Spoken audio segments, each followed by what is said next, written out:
올해 주식시장은 유럽 재정 위기와 미국 신용등급 강등 등 다양한 변수로 숨가쁘게 움직였습니다.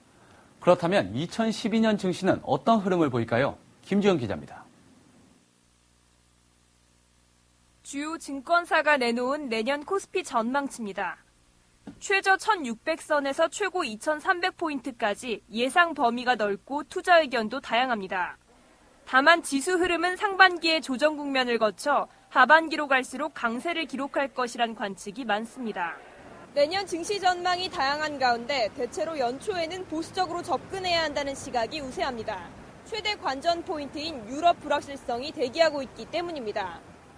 일단 국제 신용평가사들이 앞서 경고한 대로 프랑스 등 유럽 주요 국가의 신용등급을 강등할지 관심이 모아집니다.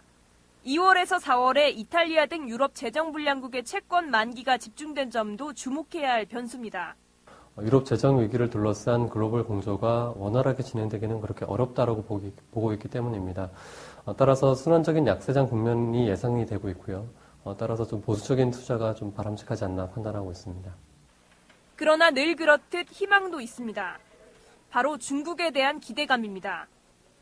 시장에서는 지난달 말 3년 만에 시중은행의 지급 준비율을 내린 중국이 1분기에서 2분기쯤 본격적으로 긴축 완화의 신호탄을 올릴 것으로 기대하고 있습니다. 3, 4월경에 대규모 경기 부양책에 나올 수 있는 여지가 결정될 것으로 판단하고 있습니다. 춘절 이후에 경기가 예상보다 기대했던 것보다 좀 안 좋게 나온다고 한다면 추가적인 지준율 인하 외에 추가적인 경기 부양 조치, 예를 들어서 대규모 경기 부양책이나 이런 부분들이 가동될 가능성이 높다라고 생각하고 있습니다.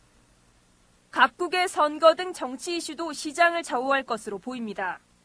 국내에서 4월과 12월에 열리는 총선과 대선 등이 증시 불확실성을 키울 것이라는 우려가 나옵니다. 머니투데이 방송 김주영입니다.